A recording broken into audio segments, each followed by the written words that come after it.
अब आज की कहानी शुरू करूं। इस कहानी के बारे में सिर्फ उससे पहले ये बताना चाहता हूं कि कानून में मैं पहले भी कह चुका हूं, भूत प्रेत आत्माओं इन सब का कोई मतलब, कोई रोल नहीं है, सिर्फ सबूत के बिना पर चलता है। लेकिन आज की कहानी में एक शख्स जो कातिल है वो बार बार अदालत को ये बताता है कि कत्ल तो मैंने किया, लेकिन यह कत्ल मैंने होशो हवास में नहीं किया, बल्कि किसी ने मुझे मजबूर किया। कोई था जो मेरे दिमाग में घुस गया, कोई था जो मेरे शरीर के अंदर दाखिल हुआ, कोई था जो मुझसे वो सब करवाना चाहता था जो मैं करना नहीं चाहता था, और उसी के इन्फ्लुएंस में, उसी के दबाव में मैंने एक नहीं बल्कि 6 कत्ल किए। अब अदालत के सामने मुश्किल ये कि कातिल खड़ा होकर इकरार जुर्म कर रहा है। वो कह रहा है कि हाँ मैंने 6 कत्ल किए, लेकिन साथ ही दलील दे रहा है कि 6 के 6 कत्ल मैंने अपने होशो हवास में नहीं किए, बल्कि किसी ने मुझसे करवाया, एक ऐसी शक्ति ने, ऐसी ताकत ने जिसको मैं देख भी नहीं सकता था। तो अब कोर्ट क्या करे? फिर भी कोर्ट को तो फैसला सुनाना था, कोर्ट ने अपना फैसला भी सुनाया। अब आज की कहानी शुरू करते हैं। आज की कहानी करीब 48-50 साल पुरानी है। कहानी अमेरिका के न्यूयॉर्क सिटी की है। कहानी एक ऐसे लड़के की है जिसके ऊपर इल्ज़ाम है कि उसने अपने माँ बाप, 2 भाई और 2 बहन, यानी एक ही घर में रहने वाले 6 लोगों का कत्लेआम किया। बात 13 नवंबर 1974 की सुबह की है, 13 नवंबर 1974। लॉस एंजलिस में एक जगह है लॉन्ग आइलैंड। इसी लॉन्ग आइलैंड में एक 112 ओशन एवेन्यू, इसमें एक घर है और इस घर का नाम है एमिटीविले हाउस। इस घर में कुल 7 लोग रहा करते थे। घर के मालिक, जिनका नाम था रोनाल्ड जूनियर, बल्कि रोनाल्ड उनकी वाइफ, तो रोनाल्ड उनकी वाइफ, 3 बेटे और 2 बेटियां, कुल मिलाकर 7 लोग। और इन सब की जो उम्र थी, उनमें सबसे बड़ा बेटा था रोनाल्ड जूनियर, जिसकी उम्र थी 23 साल। इसके अलावा डॉन 18 साल का, एलिसन सिस्टर 13 साल की, मार्क 12 साल और जॉन मैथ्यू 9 साल। तो ये तमाम लोग एक साथ इसी घर में रहते थे। वाइफ का नाम लुईस था, लुई। तो रोनाल्ड और लुई के कुल 5 बच्चे थे और यहाँ पे 1965 से रह रहे थे इस हाउस में, जो एमिटीविले हाउस है। ठीक ठाक रोनाल्ड का अपना बिजनेस, कारोबार, घर गृहस्थी सब सही चल रही थी, बच्चे सब पढ़ लिख रहे थे। लेकिन रोनाल्ड शुरू से ही थोड़ा सा शरारती किस्म का था। 23 साल उम्र हो गई थी, काम वाम करता नहीं था, बार में जाकर शराब पीना, पिता के साथ अक्सर उसका झगड़ा होता, बल्कि कई बार उसने पिता को धमकी भी दी कि मैं आपको मार दूंगा। माँ उसे समझाती रहती थी, बाकी भाई बहन सब ठीक थे। 1974 13 नवंबर की सुबह करीब 6:30 बजे रोनाल्ड घर के पास ही उसके एक बार है, जिस बार में वो अक्सर जाया करता है। वो सुबह 6:30 बजे उस बार के पास जाता है। बार रात भर खुली भी। वहाँ जाकर वो कहता है कि शायद मेरे घर में मेरे माँ बाप को किसी ने गोली मार दी है, तो क्या कोई हेल्प करेगा?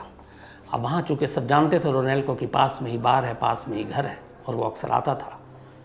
और इत्तेफाक से उस रात भी, यानी कि 13 नवंबर से पहले 12 नवंबर की रात भी वो बार में आया था, बल्कि शाम को, और 6:30 बजे निकला था। तो सुबह वो 6:30 बजे 13 नवंबर की बार के लोगों को ये बताता है। जैसे ही वो, कुछ लोग उसको जानते थे, वो उसके साथ चलते हैं उसकी हेल्प के लिए। वो वहाँ पहुँचता है। घर के अंदर जब लोग दाखिल होते हैं तो उनकी चीखें निकल जाती हैं। घर में रोनाल्ड के फादर और मदर की लाश थी और बाकी 4 और लाशें थी जो उसकी भाई बहनों की थी। उन्हीं में से एक शख्स वहीं से फ़ौरन पुलिस को कॉल करता है, पुलिस को बुलाता है, बताता है कि इस घर में 6 लाशें हैं। पुलिस की टीम मौके पर आती है। घर का मंजर बेहद डरावना था, चारों तरफ खून ही खून, और देखकर पहली नज़र में ये लग रहा था कि हर एक को शायद नींद में गोली मारी गई है। लाश को उठाकर अस्पताल भेजा जाता है और सबसे पहले पुलिस घर के इकलौते जिंदा बचे शख्स यानी रोनाल्ड जूनियर को थाने में लाती है और प्रोटेक्शन देती है, क्योंकि उन्हें डर था कि किसी हिटमैन का ये काम है जिसकी इस घर से दुश्मनी है, और उस हिटमैन ने सबको मार दिया। अब इकलौता जिंदा शख्स बचा है, इकलौता जो लास्ट में बेटा रोनाल्ड, तो कहीं इसकी जान को खतरा ना हो। तो पुलिस ने उसे प्रोटेक्शन देकर पुलिस स्टेशन में रखा और फिर उससे सारी कहानी पूछी। उसने बताया कि मैं रात को आया, सो रहा था, और उसके बाद अचानक मेरी सुबह आँख खुली तो मैंने देखा, फिर मैं भाग कर गया, घबरा गया, बार में अपने दोस्तों को बताया, वो लोग आए, फिर आपको पुलिस को खबर की। अब पुलिस को यही खतरा था कि शायद रोनेल की भी जान जा सकती है, जो हिटमैन ने मारा है वो इसको भी नहीं छोड़ेगा, तो उसको प्रोटेक्शन दिए हुए हैं। इस दौरान में पुलिस की अब जांच शुरू होती है, पोस्टमार्टम रिपोर्ट आती है। पता चला पोस्टमार्टम रिपोर्ट में कि रोनेल के माँ और बाप इन दोनों को सिर्फ 2 गोलियां मारी गई थी, बाकी सभी भाई बहनों को, 2 भाई और 2 बहनों को सिंगल गोली मारी गई थी। ये तमाम गोलियां .35 कैलिबर के राइफल से चलाई गई थी और जो लाशें मिली जिस तरीके से बेड पे, उसमें ये था कि 4 बच्चे जो उलट पुलट कर औंधे मुंह सो रहे हैं, तो वैसे ही थे। तो कहीं बिस्तर पर सिलवटों के निशान नहीं, कहीं कोई स्कल्फ लड़ाई झगड़े की कोई सबूत नहीं। ऐसा लगा लाशों को देख कर कि सभी नींद में थे और नींद में ही ने गोली मारी गई। तो ये क्लियर हुआ, रिवॉल्वर से बल्कि राइफल से गोली मारी गई, ये भी हो गया क्लियर। लेकिन पुलिस को हैरानी इस बात की थी कि कुल मिलाकर उस घर में उस रात 8 और 4 12 राउंड गोलियां चली। 2 गोलियां रोनेल के माँ बाप को और 1 गोलियां उसके 4 भाई बहनों को। तो किसी पड़ोसी ने, किसी को फायर शॉट की आवाज़ नहीं आई, और ये बड़ा अजीब था, राइफल की आवाज़ बड़ी तेज़ आती है। पड़ोसियों से जब पूछताछ हुई तो पता चला कि नहीं, उन्हें किसी को भी आवाज़ सुनाई नहीं दी, सिर्फ उनके घर में भौंकते हुए उस कुत्ते की आवाज़ जरूर सुनाई दी थी। घर से कोई सामान भी गायब नहीं था, बाकी ऐसी कोई चीज़ नहीं थी, लेकिन ये था कि हर एक को नींद में गोली मारी गई है, कि रिवॉल्वर राइफल से गोली मारी गई है। अब ये सारी चीज़ें चल रही थी। इधर पुलिस स्टेशन में प्रोटेक्शन में रोनेल लगातार बयान दे रहा, और पुलिस को फिर लगा कि ये बार बार अपने बयान बदल रहा है। अब पुलिस को रोनेल पे ही शक हो गया, क्योंकि घर में इकलौता वही जिंदा क्यों बचा, घर में कोई फोर्सफुल एंट्री नहीं थी, घर से कोई चीज़ चोरी नहीं हुई, किसी और पड़ोसी और किसी ने कुछ देखा नहीं। तो अब सारी जो शक की सुई थी वो रोनेल की तरफ घूम गई। अब पुलिस ने उससे पूछताछ शुरू किया। थोड़ी देर के बाद रोनेल ने कहा कि हाँ, उसी ने ये कत्ल किया, लेकिन उसने एक हिटमैन के साथ मिलकर किया। उसने हिटमैन का नाम भी बताया। अब पुलिस ने जब फिर उस हिटमैन के ज़रिए पता करने की कोशिश की कि वो हिटमैन कौन था, तो लगा कि फिर ये कहानी झूठ बोल रहा है। कुछ देर के बाद फिर वो अपना बयान बदल देता है, फिर एक्सेप्ट करता है कि नहीं, अपने माँ बाप और 4 भाई बहनों को मैंने ही गोली मारी है, लेकिन मुझे मालूम ही नहीं मैंने क्यों मारी। पूछा गया, कहा मुझे सच में नहीं पता है, मैं उस घर में था, रात को सो रहा था, हाँ मैं शाम को बाहर गया था, ड्रिंक करके आया था, और उसके बाद अचानक मेरे दिमाग में किसी ने आकर दस्तक दी और मुझसे कहा कि वहाँ रिवॉल्वर पड़ा हुआ है, रिवॉल्वर उठाओ, राइफल उठाओ और सबको गोली मार दो। और मैं जो भी कह रहा था, शायद मैं उसके हुक्म बजा रहा था, मैं अपने आप को रोक नहीं पाया, और ऐसा लगा कि मुझसे कोई ये सारी चीज़ें करवाना चाहता, कोई ऐसी ताकत है। तो मैं उठा, मैंने राइफ़ल उठाई, सबसे पहले अपने बाप को मारा, फिर माँ को मारा, इसके बाद 4 भाई बहन जो सो रहे थे उनको मारा। मारने के बाद तक मुझे एहसास नहीं था कि मैं कर क्या रहा हूँ, लेकिन उसके बाद जब सुबह के करीब 6 सवा 6 बजे, तो मैंने जब देखा और मुझे यादें आई वो सारी कि मैंने कुछ शायद गोली चलाई है, फिर मैंने देखा कि हर तरफ लाशें हैं, तो बोला ये मैंने क्या कर दिया। मैं घबरा गया और इसलिए भागकर बाहर तक गया, अपने दोस्तों को बताया, दोस्त है। अब पुलिस को बयान दे रहा, पुलिस समझ नहीं आ रही कि उसके इस बयान का करे क्या, क्योंकि वो कह रहा कत्ल किया है, लेकिन मैंने अपने होशो हवास में नहीं किया, किसी ने मुझसे ज़बरदस्ती कराई, घर में कोई एंट्री नहीं, हिटमैन के कोई सबूत नहीं, तो क्या कोई आत्मा, कोई भूत। अब पुलिस इन चीज़ों को मानने को तैयार नहीं। खैर, इसके बाद पुलिस ने रोनेल को अपने ही माँ बाप और भाई बहनों के कत्ल के इल्ज़ाम में गिरफ्तार कर लिया, और इसके बाद 14 अक्टूबर 1975 को ट्रायल शुरू हुआ। जब ट्रायल शुरू हुआ तो कोर्ट में रोनेल ने फिर यही कहानी सुनाई। उसने कहा कि हाँ, मैंने ये कत्ल किए हैं, 6 कत्ल किए हैं, लेकिन इसका जिम्मेदार मैं नहीं हूँ, इसका जिम्मेदार वो अननोन ताकत है जिसने मेरे दिमाग में दाखिल होकर मुझसे कत्ल करवाया। वो कौन है मैं नहीं जानता। अब अदालत भी कंफ्यूज। रोनेल के इस डिफेंस को उसके वकील ने उठाया।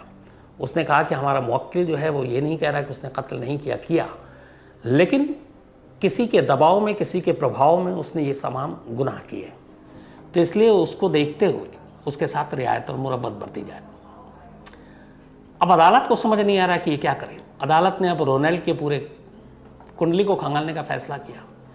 तो पता चला कि वो अक्सर अपने पिता से लड़ता भी था, शराब भी पीता था, बड़ा हो गया लेकिन नौकरी भी नहीं करता था, और कई बार पिता से लड़ाई हुई तो माँ बाप को धमकी भी देता था। ये सारी चीज़ें उसके कैरेक्टर को दर्शा रही थी। मुकदमा चलता रहा और आखिरकार 21 नवंबर 1975 को 21 नवंबर 1975 यानी अक्टूबर में ट्रायल शुरू हुआ और सिर्फ एक महीने के बाद अदालत ने अपना फैसला सुनाया। अदालत ने अपना फैसला सुनाया और उसमें रोनाल्डो को गिल्टी माना और कहा कि रोनाल्डो ने जो भी किया उसने होशो हवास में किया है। भूत प्रेत की कहानी सिर्फ वर्गलाने के लिए, बहकाने के लिए, क्योंकि उसका पास्ट भी ऐसा है कि थोड़ा वो वायलेंट था और उसने कत्ल किया है। तो अदालत ने रोनाल्डो को 6 कत्ल के लिए जिम्मेदार माना और हर कत्ल के लिए उसे लाइफ इम्प्रिजमेंट यानी उम्र कैद 25 साल की सज़ा सुनाई। तो अब 6 उम्र कैद यानी 6 25 साल, टोटल मिलाकर करीब 150 साल हो गए, सज़ा हो गई। उसको जेल भेज दिया गया। वक्त बीता, करीब 10 से 11 साल बीत गए। 10 से 11 साल के बाद एक इंटरव्यू दिया रोनाल्डो ने और उस इंटरव्यू में उसने कहा कि ये जो कत्ल था ये मैंने असल में नहीं किए।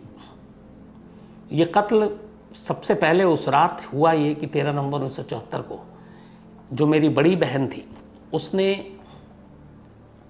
पिता को गोली मारी, अपने फादर को। जब गोली मारी तो मदर ने देख लिया। इसके बाद फिर मदर ने बाकी तमाम बच्चों को गोली मार दी। तो इस तरीके से पहले बहन ने कत्ल किया, फिर माँ ने सबके कत्ल किए और मैं अपने माँ के ख़िलाफ़ जा नहीं सकता था और इसीलिए मैंने इन सारे कत्ल का इल्ज़ाम अपने ऊपर लिया। अब ये कहानी उसने सुनाई तो लोगों को लगा कि ये भी हो सकता है, लेकिन फिर बाद में इस कहानी से भी पलट गया। तो वक्त बेवक्त वो अलग अलग दलीलें देने लगा। एक वक्त उसने कहा कि मेरी शादी हो चुकी थी और मैं बाहर रह रहा था, घर वालों को पता नहीं थी। फिर मेरा झगड़ा हुआ लेकिन मैंने कत्ल नहीं किया। जिस दिन ये कत्ल हुआ उस दिन मैं अपने साले के साथ था। ये भी पता चला कि हाँ साले के साथ था लेकिन रात को नहीं था, वो भी झूठ बात निकली। फिर उसने ये भी कहा कि अगर मैं कत्ल करूं तो उसका मोटिव तो होना चाहिए और लास्ट तक अदालत मोटिव क्लियर नहीं कर पाई, न वकील न अदालत। एक ये उठा कि उसके फादर ने एक इंश्योरेंस करा रखा था तो उसके लिए कत्ल किया। तो उसने कहा कि मैं इंश्योरेंस के लिए कत्ल क्यों करूंगा जबकि मैं जानता हूं कि सीधा शक मेरे ऊपर आएगा। तो ये भी झूठ है। तो कुल मिलाकर वो अलग अलग कहानियां बताता रहा लेकिन सज़ा हो चुकी थी। वो इसी हिसाब से अपनी सज़ा भुगतता रहा। 69 ईयर की जब उसकी एज हुई, 69 साल की, और ये पिछले साल की बात है, 12 मार्च 2021, 12 मार्च 2021, 69 साल की एज में, 23 साल की एज में वो पकड़ा गया था। उसकी मौत हो गई जेल में सज़ा काटते हुए। ये एल्बेनी मेडिकल सेंटर, वहाँ पे ये था, बीमार हुआ और रोनाल्डो की डेथ हो गई। तो 69 साल हो गए, लेकिन इस 112 ओशन एवेन्यू के अमेटी विले हाउस में 13 नवंबर 1974 को ये कत्ल किस हालात में हुए, रोनाल्डो ने क्यों किया, ये एक राज और पहेली बनी रही। ये तो कहानी का एक पहलू है। अब थोड़ा सा फ्लैशबैक में चलते हैं। 13 नवंबर 1974 को ये इंसिडेंट हुआ। इसके बाद करीब अगले 1 साल तक ये अमेटी विले खाली रहा। जज ने अपने उसमें यह भी कहा था कि शहर का ये अब तक का सबसे खूंखार क्राइम है, एक ही फैमिली के 6 लोगों का कत्ल। तो हर जगह में, अखबारों में, तमाम जगहों पे ये खबरें थीं और ये अमेठी विले जो है काफ़ी वहाँ पे उस वक्त कुख्यात या पॉपुलर आप कहें वो हो गया। लोग दूर दूर से देखने आते थे कि ये वो घर है जिसमें एक बेटे ने अपने माँ बाप और 4 भाई बहनों का कत्ल किया है। तो इस इंसिडेंट के बाद 1 साल तक ये घर खाली रहा। अब उसके बाद ज़्यादातर खाली तो रह नहीं सकता था। तो फिर ये हुआ कि इंसिडेंट के साथ ये घर जुड़ गया। घर को शापित माने जाना लगा कि मनहूस है, यहाँ कुछ है। तो ऐसे हालात में आमतौर पे घर के रेट गिर जाते हैं। तो इस घर का भी जो है रेट गिर गया। एक फैमिली थी, जॉर्ज और कैथलीन की, इनके 3 बच्चे थे।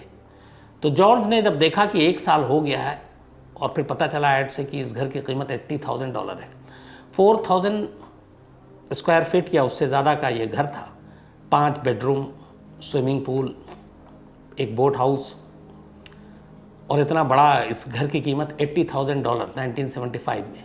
जॉर्ज को लगा बहुत सस्ता और उसने ख़रीद लिया। अब साल भर के बाद जॉर्ज, उसकी बीवी कैथलीन और 3 बच्चे इस घर में आकर रहने लगे। अब तक ये घर सिर्फ इसलिए जाना जाता था कि यहाँ पे 6 कत्ल हुए थे, लेकिन इस घर को पूरे अमेरिका में कुख्यात विख्यात या मशहूर जो भी कहें आप, जॉर्ज और कैथलीन ने कर दिया। हुआ ये कि ये लोग आकर रहने लगे यहाँ पर 1975 में। दिसंबर 1975 में उन्होंने ये घर खरीदा था। घर खरीदने के बाद कुछ दिन तो ठीक था, लेकिन फिर अचानक इन्हें घर के अंदर से अजीब अजीब आवाज़ें आने लगी। कभी कभी ऐसा होता कि बाहर में पत्ते भी नहीं हिल रहे, घर के अंदर ठंडी हवाएं चल रही हैं। ठंड का महीना मौसम, उसमें इन्होंने बोन फायर किया तो कई बार आग की लपटों, आग की शोलों में इन्हें बच्चे की का तस्वीर और चेहरा दिख रहा है। कई बार कुत्ते जो है वो, उनका जो कुत्ता था वो अजीब अजीब तरीके से भौंकने लगे। रात को दरवाज़ा ये लोग बंद करके सोएं और दरवाज़ा अपने आप खुल जाए। तो ये सारी चीज़ें वो होने लगी जो इन्हें बड़ी अजीब अजीब सी, मतलब, और सबसे इसमें अजीब ये था कि जॉर्ज हर रात को ठीक 3:15 पर, उसने बाकायदा अपने इंटरव्यू में हर जगह कहा, चाहे वो कितना थका हो, उसने ड्रिंक की हो, और पहले उसकी आदत नहीं थी ऐसे इस घर में आने के बाद अमेठी विले से, जैसे ही 3:15 हो सुबह के 3:15 AM, जॉर्ज की आंख अपने आप खुल जाती, और जब आंख खुलती तो उसे अजीब अजीब आवाज़ सुनाई देती। बाद में उसे पता चला फिर कि वही टाइम है 3:15 सुबह के, जब रोनेल ने अपने घर वालों का कत्लेआम किया था। तो ठीक 3:15 पे उसने ये कत्ल किया था, और हर रात इस घर में आने के बाद 3:15 पे ही आंख खुल जाती थी जॉर्ज की। ये परिवार किसी तरह से इस डर और दहशत के साए में इस घर में रहा कुछ वक्त तक, और उसके बाद फिर लगा कि यहाँ कुछ ना कुछ है, अजीब अजीब हरकतें होती हैं और बच्चों के चेहरे दिखाई देते हैं। कई बार उन्होंने ये भी देखा कि उनके जो 3 बच्चे हैं ठीक उसी तरह सो रहे हैं जिस तरीके से रोनेल के भाई बहनों की लाशें मिली थी, सेम पोजीशन। ये सारी चीज़ें देखकर दोनों घबरा गए, और फिर उन्होंने फैसला किया कि यहाँ रह नहीं सकते, कुछ हो जाएगा, और उन्होंने सिर्फ 1.5 से 2 महीने के अंदर अंदर इस अमेठी विले को खाली कर दिया, वहाँ से चले गए।